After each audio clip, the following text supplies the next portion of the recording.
Welcome to the Third Tuesday Conversation, the ELCA Youth Ministry Network's monthly podcast. Our goal is to engage in conversations, affirming that youth ministry looks a million different ways, in a million different places, and with a million different experiences. All right, friends, it's good to be with you. This is Jessica Noonan, coming to you from Houston, Texas. And who else is here? This is Alex LaChapelle from Marquette, Michigan in the Upper Peninsula. And this is Veronica Brito from Philadelphia in the Lower Peninsula. Great. She's not very excited about that. Apparently, there's not much happening. I don't think Pennsylvania's a peninsula, are you? You're not the lower. We're not here to talk about geography. All right. We're here to talk about. Here to talk about. Parents just don't understand. Yeah. Okay. So I pitched an idea to you guys, and it's mostly a confession from me to you to the world, I guess, since this is a recording, that I've been spending some time as I'm wrapping the year, looking backwards, talking with my colleagues about our confirmation program, our youth program, and even looking forward to our summer mission trip, going, how are we doing with the parents? And then I started even looking backwards a little bit more to like my youth. I'm a 90s youth. And when we would plan trips, when we would do things, I just really remember my mom being kind of like, you're going to go to this because I paid for it, or you're going to go to this because it's on the calendar. But unless it was bring food or pay money, I don't remember my mom ever getting like and this is how you would walk alongside young Alex in this endeavor. Mm-hmm. He went on a mission trip. He's been in Colorado for the week. He's put in fence posts and he built these things. It was my job to explain everything I did to my family and then let them debrief on whatever I told them. But I don't remember anybody really sitting my parents down and saying, this is the trip you're going on, or even throughout the year. Hey, we did a Bible study last night. We talked about the commandments, and you could ask this question of your child this week and see if they pick up on it, or ask them these things. So I just find myself wanting to apologize and then also figure out, how do I partner with my parents, my guardians, my aunts and uncles, my grandparents, and even the people in the congregation to make sure they actually know what they're doing. And I think this is something where I'm embarrassed to say how many years in ministry I'm in, and that this seemingly hasn't come up. And it's not because I don't write things or try to cue people in, but it's definitely not the forefront of my ministry right now. And that really kind of gut punched me to the point where I said, if I can get two people talking to me who are smarter, wiser, more wonderful in all the ways, then maybe I can glean from your wisdoms, and maybe I can reroute my ship off of your wisdom and experiences so that I can become the youth minister, the family minister that I've always dreamed of being. So please teach me, this young Jedi, from you lovely women.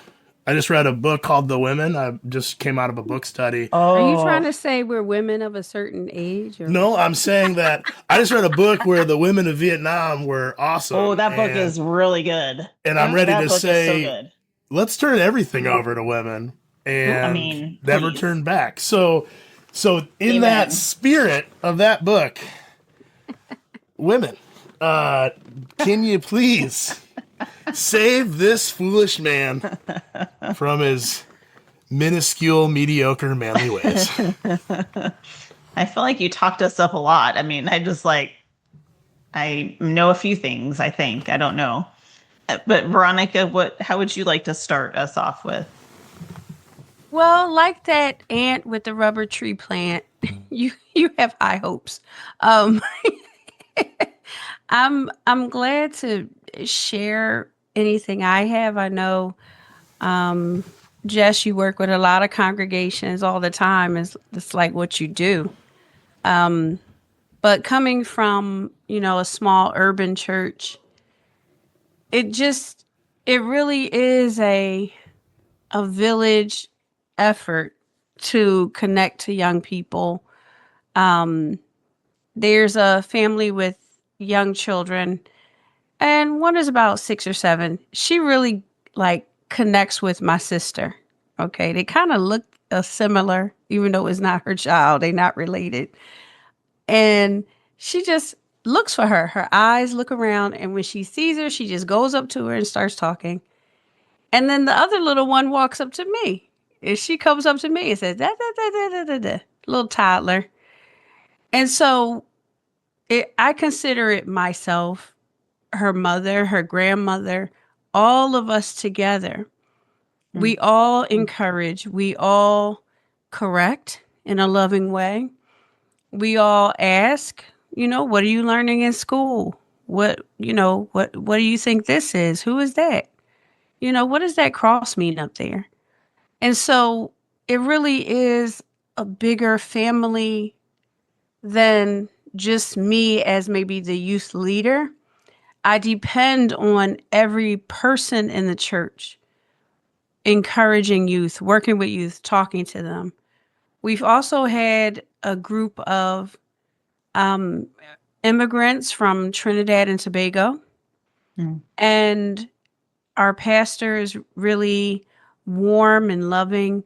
And so she asked them to sing songs from the parents to sing songs from growing up in the church in Trinidad. And she talks to the young people, and I talk to the young people. And they're high school graduates, but they still connect with, being kind of a youthful, still in that youth umbrella that we serve, that we consider the first third. So I think that it takes a joint effort, and that it all shouldn't be on one paid or unpaid youth worker or pastor. It takes the whole church to care for the whole child. And I truly do believe that. But how do you call people to task? Some people might say, well, I don't really connect with young people. So, you have to discern who has that heart for youth ministry at any level, not leading the games, but who can, remembers the kids' birthdays. Right. Because studies have shown the more adults outside of the parents that care for the youth, they have a better outcome. And I don't even have the studies. Jessica has all those studies, but all those books on the shelf. But I know from experience is that it takes more than just the pastor or even the youth worker or the youth pastor to stand by and stand next to a child on their way up. Now, connecting with their parents, that's a whole nother situation. We've had children where I never saw their parent. I never, they came to the church for years. And one day they brought their parent, and I said, who's this? They're like, this is my mom. I'm like, oh, hey, mom. And I think that's what I'm more interested in is I know the invitation to the grander congregation, but that person who has that kid living with them the most, right? I don't live with these kids. I might see some of these kids quite a bit, especially at my first church. I feel like I had some youth that were always around because they're in choir, they're in youth group on Sunday, they're in church on Sunday, they helped with other things. And that was easy because it was, they're always around, so we have such a hold on them. Now I feel like I work with youth where I don't see them very often, but I also recognize I have no real understanding of what the parents' expectations are. Why are they sending their kid, and what are they actually like? What's their buy-in? I think that's the part that I'm trying to figure out. And do they even know? Because great, you go to church, and I don't know much about it. There's 75 elders that are watching over this child. Does the mom, the dad, the grandma, the aunt, the guardian know anything about this? Or are we just relying on the kid going, let me tell you everything that I did in church? Because I think there is a world where some people say, oh, you get the children, then you get the family. But if the child doesn't go home and say, we got to go to church, it doesn't change. Or you got the friend that brings the person. How do you also make sure that you're like giving them these cue-ins or giving them some light entry into Faith Conversations 101? Like, we can't just hand them a catechism and say, Luther made this book. You're going to Yeah. love it. It explains everything. Go through it with your family. But what is that intro to get down the road? Yeah. Listening to you guys talk and wonder about this. Right. I mean, this is something that I care a whole lot about. How we equip adults in passing on faith. And I was taking notes as you guys were talking and wondering about this. And I love, Veronica, how you talked about whole church. It takes the whole church to care for the whole child, right? I mean, that's for sure, right? Living out our baptismal promises and any ways that we can, right, create opportunities for conversation and, right, having these intergenerational, cross-generational opportunities. I mean, the church is like one of the last places, right, where we have this opportunity to connect the generations in really meaningful ways.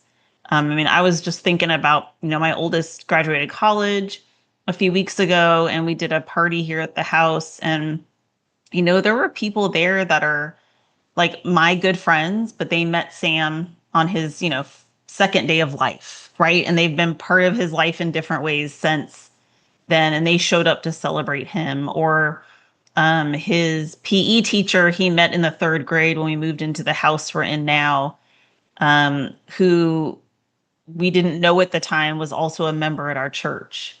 And, the way she's kept up with him right throughout his life and is always asking about him, when we see her at church, and make sure, to give him a hug and check on him when she sees him in person, right? Like all of these people that have invested in him and building relationships with him. And I think that's kind of the root at it, as I think about it, Alex, is, how can you build relationships with the parents? And, as you were talking, you said there were questions you were wondering about, like, right, what motivates them to have their kid involved in a congregation. You should listen to those parents. Like, text them, email them, and say, hey, could we have like a 40-minute or 30-minute phone call and ask all of them the same, like 3 or 4 questions to start to wonder and learn about them. I mean, that's such an easy, low hanging fruit thing you can do, is to listen and find out what's happening in these people's lives, and that's how you can figure out how to connect with them, because it's not the same everywhere. But I will say this, because I'm, me, the thing most churches suck at is, or not most, many churches suck at, is how we help support and equip parents in passing on faith, or primary caregivers, right? We don't always assume parents, but primary caregivers. And yet it should be, in my opinion, a primary function of what we're doing, right? Of helping the adults live out those baptismal promises. And I could talk all day about all the ways that I see that happening and how I think they're still helpful, but thoughts about what I've said.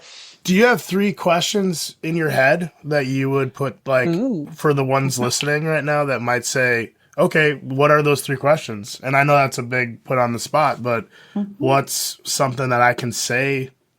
I get off this podcast and I go, I got 3 questions from the Jessica Noonan. Like, now I call people and I go, hey, I got 3 questions for you.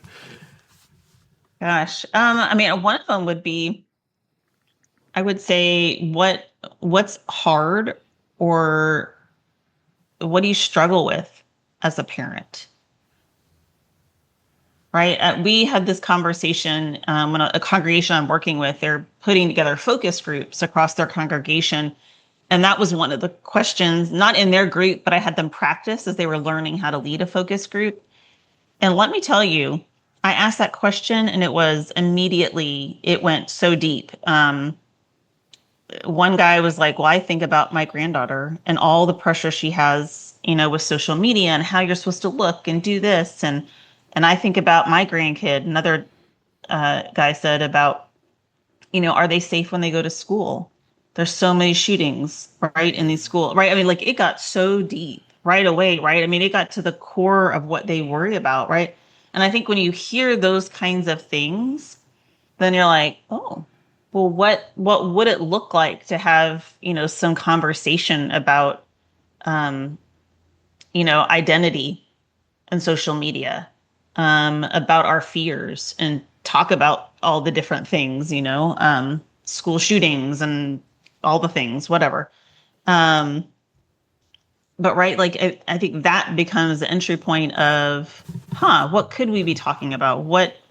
How could we be equipping them in a way to ask the hard questions and to talk about them and maybe not know the answers to the questions, Right. but to be okay with that. I'm listening to, and I watched the show or whatever, they made a mini series, Daisy Jones and the Six, and I'm listening to the audio version of this book, which is like about a fictional band. It's really interesting. But there was a quote in there,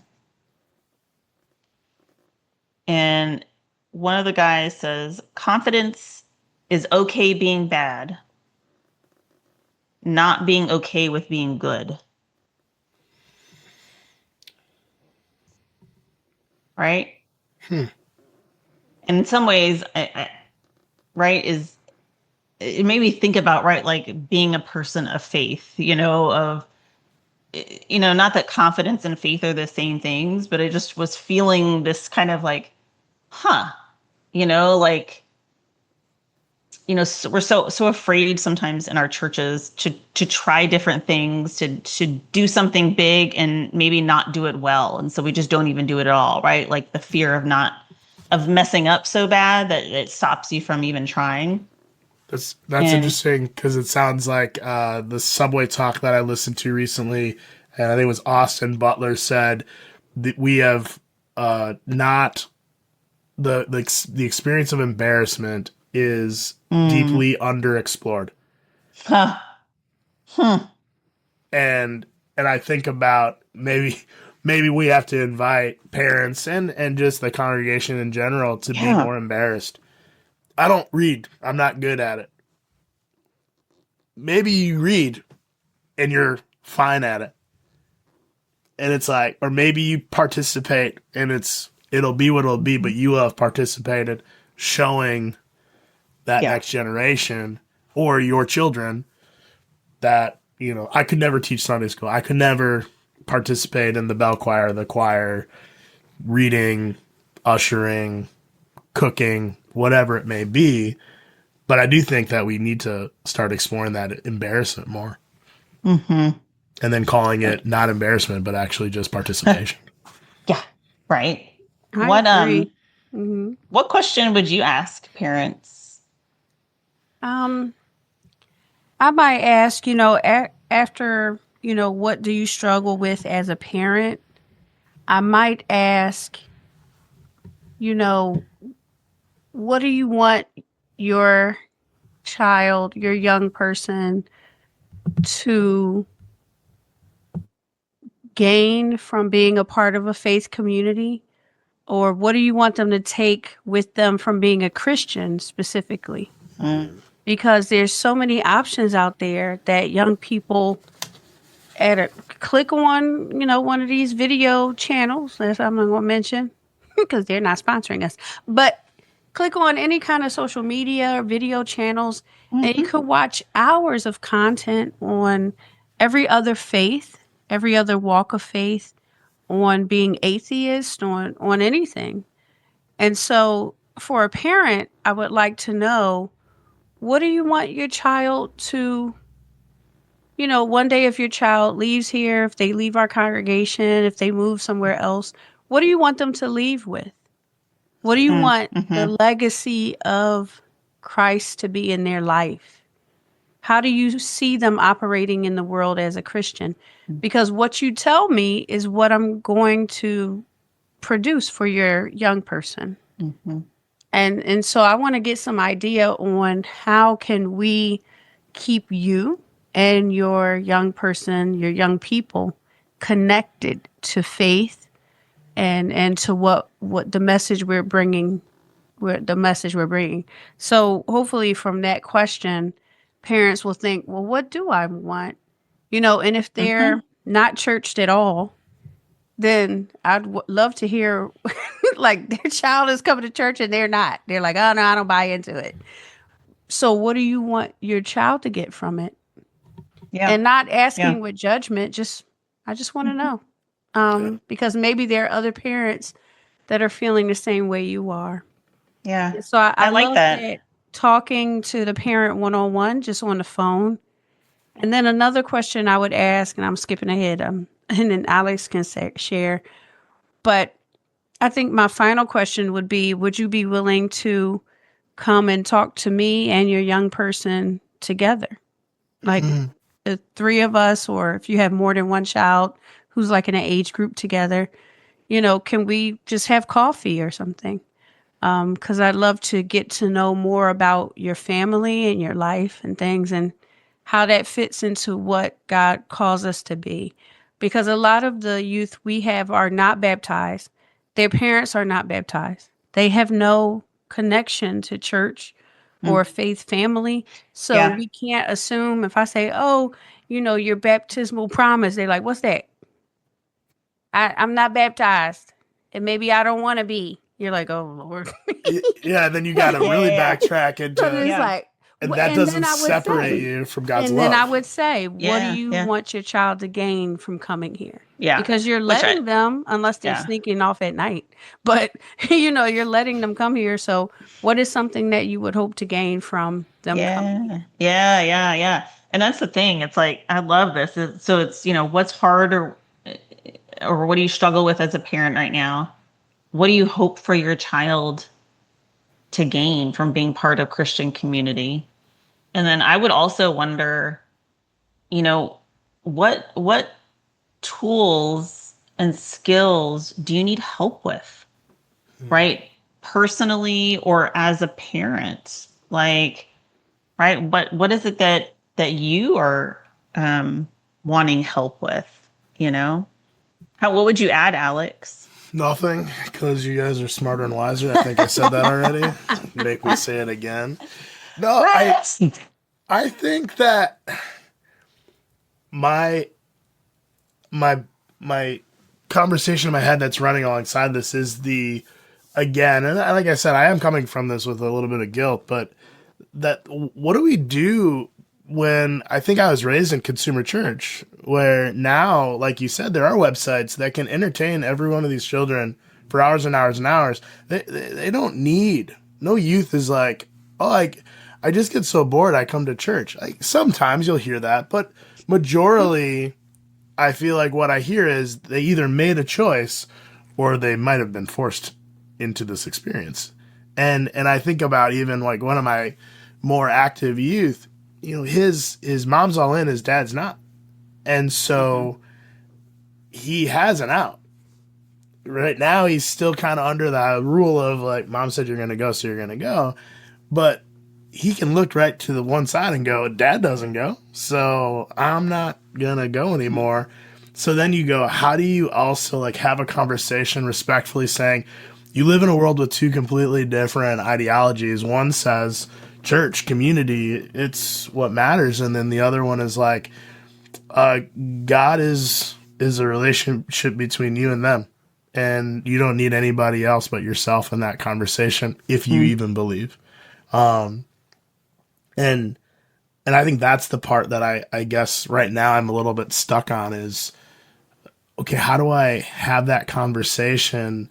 Because sometimes I think there are still people that are like, I drop my kid off for 2 hours. You guys deal with it. It's not my job. And so then it's going back into how do you come out of that and say, hey, we just had a really nice conversation about, so if you're driving home tonight, one of the things you might say is, so I heard you might have talked about baptism tonight. Can you tell me a little something about what you talked about? Because I think if you get the question, how was confirmation? How was youth group? The response is, it was good. And then mom or dad or parent, goes, and the guardian goes, excellent. So you got what you wanted and I got what I wanted and it must be working. But then you go like, well, what's the check-in process? Like we get to the end of the season, I go, okay, parents, what have your kids been telling you? That it's good. And you're like, oh no, we don't actually have this family unit that's going like, we're doing some stuff, you're doing some stuff. And I think that's the part that I want to push into, is using these questions to say, is it, follow-up emails? Is it a text message?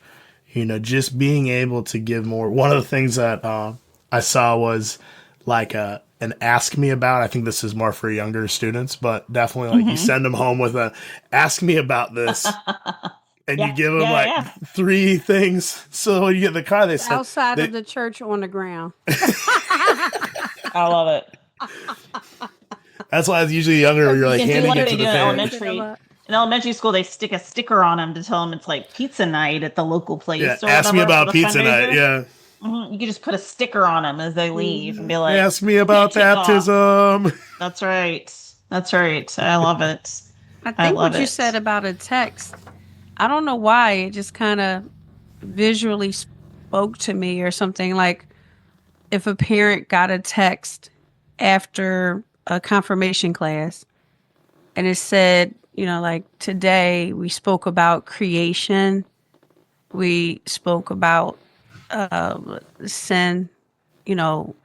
A good question prompt for your young person would be, how do you, we talked about science and faith, how to reconcile that. Yeah. A good question or a good topic of discussion over dinner or later tonight might be this to follow up, or later this week. Maybe not right after, but before the next class, here's a prompt you can bring up to have a conversation with your young person. Yeah. Because I don't think they'll read an email. They ain't going to read a newsletter. No. Unless you have a parenting group.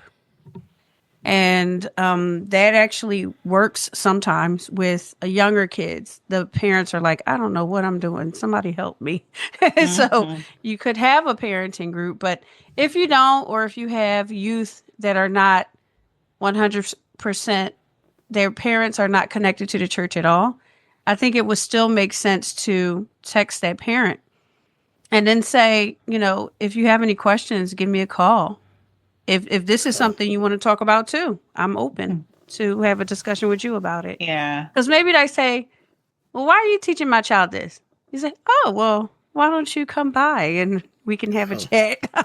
Or you can flip it, right? Why do you think why do you think we're doing it, right? Yeah. Well, and I wonder too, I think one of the things you talked about was like uplifting parents, right? You're hearing that it's hard to be a parent right now, or hard to be a guardian right now. You got young people in your life you're worried about because you have been reading about the school shootings. You have been seeing what's going on online. You've heard about bullying, all these different things that plague you with. When my child leaves the home, I have 1,000 things that could happen in my mind. And I also wonder, like, what if it is saying, so when it comes to faith, if you're like, now you should also you're going to join the pastor and the youth director and the volunteers and being their spiritual mentor. And you go like, I don't want another thing on my list. Maybe some of our jobs too, whenever we work with these families, is to just remind them like that presence matters, right? That like your presence matters. Like, your conversations matter, so that maybe they even just start owning. You never have a God conversation, but you also recognize that you don't always let your kids get away with school was fine. You say, tell me a little bit more, tell me something that's worrying you today. Try to get to the prayer requests without saying prayer requests. Try to get to faith conversations without saying, faith conversation. And then I think the big one, because I'm thinking a lot about my mom right now. My mom was not a faithful person other than we went to church. I know she had faith, but it's not that my mom was the one that pulled me to the side and said, we got to pray about this. We got to pray before we go to bed. We did that enough, but it wasn't like my mom is my faith person. She just made sure I went to church. I think she was the one that was like, I paid for you to go to Christian school, so you'll find faith because I put you in front of it. But imperfect faith is still faith. And I think maybe that's something that she needed to hear, and maybe somebody else needs to hear, so that if you think it's the professionals, right? Well, I'm not the youth director. I'm not the pastor. I don't work for Lead. I don't have these faith initiatives. I don't have a degree. I haven't been to the extravaganza. So I'm not supposed to tell my kid about faith. And it's like, tell them about your faith. Tell them about where you struggle with it. Tell them about where it's been hard, when it wasn't existent and why it came back, and then how do we also just remind people, if they have that kid that maybe is challenging them or their church or the school, God is at work in your child even when you can't see it. That God is working in all of this, and that maybe you don't know when, you don't know why, you don't know where, but God's going to show up in a big way. And that's part of your faith journey too, is trusting this God who doesn't live in a perfect world and doesn't use perfect people, but yet we get these amazing, perfect situations. Yeah. I love that. And, in that, I hear you saying, the opportunity we have, right, in a faith community is to provide, I think, the little and big ways that we can practice faith together at church so we can then go home and do it. Like, if we don't ever have opportunities to tell a story about how your faith was challenged, or, because your cousin who was 17 was killed in a car accident and you were 17, right? Or, your friend gets sick all of a sudden out of nowhere. And you think every call that you get from her mom, she's going to call to tell you that she's died, right? Like, and how those life experiences can challenge us, along with I went through this experience and came out with such, awareness, and it was amazing. But right, like all of those things, if we don't ever practice telling those stories and give people the tools to do them, they'll never talk about them. I was just recently at a church that was doing, and this was part of their Sunday worship. They did this kind of different deal, and there were, I think, 4 different questions throughout the service that they're supposed to talk to people with at their table. In some places along the room, people were engaged. And then I had some who were like, they just didn't talk. They just pretended like they weren't supposed to be doing anything. And so, of course, like, the faith leader in me was like, well, what did you think about that? What's your story? And usually that got them talking, but they didn't even know how to start it. And I'm like, these are people that are 65 and older. Right. That were all sitting around me, and I just thought, they never have to practice talking about it. They don't know how to do this, and you don't learn if you don't ever get practice. And so I think, our church is a safe place where we can practice these things. We can do them in worship. We can do them in Sunday school. We can do them as a part of a parent meeting. If you want to go on this trip, and we're going to have a little sharing time in the midst of our time together, right. Build it in all the places you can, and send a text after, your Bible study or confirmation night with the question, hey, ask your kid this, or here's a song we listen to it on the way home. Here's a video to further the conversation. There's all kinds of ways, and they don't have to be gigantic. Okay, now I'm just going to keep going. So stop me. No, I love it. I love all those ideas. And, it's helpful. Yeah, very helpful too. And I hope everyone who is struggling with this, like Alex, has taken time and, written down some of these questions. And it's not just Alex, let's check in next month and see, Alex, have you gotten any better at your job? Ouch. We'll be doing Alex's annual review. Yes, 360 review. Exactly. Everybody come ready. Everybody send in your comments on the network's Facebook page about how you think Alex is doing. And I think we talked about a year, and as we wrap up, I also want to think, we talked about a year and a half ago, I think one of the first times that we all got together, I think we had a conversation that you led us in, Jess, about intergenerational ministry. Oh, yeah. Yeah. I And love it. so, like, also just again, looking for those Easter eggs of how do you invite the family to sometimes have something happen at the same time. And I wrote some notes to myself about, like, again, shared service projects. Anytime you can maybe get like the elders, whether it be in your own home or other homes, like together with our youth and our children, family mission experiences, intergenerational worship, parent youth discussions. I think sometimes we don't think we want to hear our parents or our kids talk. We split them up last year for a confirmation meeting, and then we didn't realize until we talked this year that I said, hey, did we ever do anything with that? And someone said, well, yeah, it was really good. They talked about this and this and this. I said, I was playing games with youth. You never told me what we talked about. And they're like, oh, they shared all their hopes and dreams. And then, so this year we kind of said, we got to keep them together so they get to hear mom and dad. They get to hear grandma and grandpa. They get to hear the guardians say, this is my experience of faith, and this is what I hope you're going to get out of it. And to hear the children, the youth, say things like, I'm just here so I don't get fined. And yet at the same time, to hear them say things like, I just want to have fun. And that sometimes that's the answer. That sometimes faith starts with fun. And then you go, okay, I'll give you fun, but I'm also going to give you some faith. And I think letting those parents hear that so that they can say, did you have fun today? And if they said yes, then you go, well, then you got exactly what you asked for. But I'm sure they also talked about some other things. So, hey, knowing that I heard that discussion, what else did they talk about? What was fun about it? And what else did they talk about? So being able to challenge and push. And then, rituals. That's the last thing I was thinking about too, was giving the parents something, whether it's a token or even a simple prayer. Hey, when you give your kid those car keys for the first time and you just said, hey, you got your driver's license, we're going to say a prayer. No, not a long 20-minute, Lord God, you are the one who watches over the roads.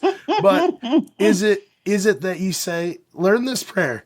God be with my child in front of them, behind them, on their left and on their right, wherever they go, amen. If you insert some of those little prayers and things into the rituals of life, teach these parents, like, you're going to feel embarrassed. I want to say a prayer over you. What? Don't touch me. But also at the same time, give them something simple versus like, you can do it. Just act like you're talking to a friend. I sometimes belittle people that can't pray or say they can. I say, it's just like talking to a friend. But I also never say, like, say 3 things you're thankful for. Or, here's a simple prayer you can say if you ever get stuck.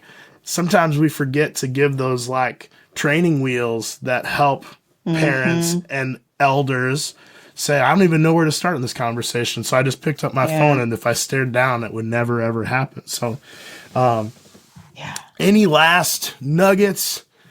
Remember, you're teaching me, you're training me, so don't hold back, because I got that review now coming up. That's right. You got to prepare. You got to cram. I won't be here next month, guys. You brought up the car keys and a prayer, and I still, we started doing these years and years ago, and I know they're still around, but milestones, celebrating life milestones is a great opportunity to have faith conversations, to equip parents and students side by side. That was probably some of my most favorite ministry I did in the congregation, was the 4-year-olds getting their first Bible, and the kid that took it home with him and thought I had said he had to read the whole Bible that night, and he slept with it under his pillow. And what I told them was, no, read one story a night, and, all this kind of stuff. But we practiced reading the Bible together. With their Bible, that was their gift. So even most milestones, you get a gift at the end, but that one you got at the beginning because we practiced using it for a couple weeks. And then the congregation blessed it, and you lift it up as part of the worship service and the whole faith community. But like 2-year-olds, we would do prayers. And so we did one week we did on nighttime prayers, and they all brought a pillow with them, and we practiced different ways you could do bedtime prayers and rituals. The next week we did meal graces, and we made a thing that had pictures on it that went with the camp prayers, camp graces that we taught them, right? Because little kids can't read. But they can see an S and remember, oh, that's the Superman, or see the bat, and that was the Batman prayer, right? Like they can connect them that way. And, but we thought about, right, how do we help parents create those rituals. And right, and there's all kinds of things you could do now. I mean, gosh, that was years ago, but Right. graduating, going into junior high, that's a big milestone. And how do you equip parents and kids for that? And what are the conversations they should have as they have more freedom than they did in younger grades? So yeah, and I love milestones. I think it's very underrated and such an easy win because parents and caregivers they want to know how to be better caregivers for their kids and people of faith for them, right? Mm-hmm. Yes, thank you, Jess. I appreciate that. Well, this was a fantastic conversation, and I just thank you, Jess and Alex, for coming up with these great ideas and tips and tools we can all use. So it's June, everyone. We're halfway through the year. That means that we are getting closer to two big events. Man, one of them, the ELCA Youth Gathering. Yes. We are 12 months away. Can you believe it? Minneapolis. June 2027. This is crazy. I'm This excited. fall, I'll be this there. fall we'll be getting our information to sign up and volunteers and all that good stuff. So I'm really looking forward to that. But before that is the extravaganza, also in Minneapolis. January 2027. I know our Minneapolis friends, you're dragging us there in January. Ooh, child. That is not my favorite time to go to Minneapolis. I'm just saying. Yeah. I have to buy a special coat because we don't really have Oh, coats. Texas, Where we're get at. over yourself. Goodness gracious. I mean, But if I hey. lived further Fine. north in Texas, I would have a winter coat. But Make friends with a northerner. They bring you a coat, then you're not buying that's it. true. I Big know, money I Noonan can. over there. Oh, what? No. I just buy them when they're on sale because by January we're getting rid of all of our winter coats because it doesn't really ever get cold.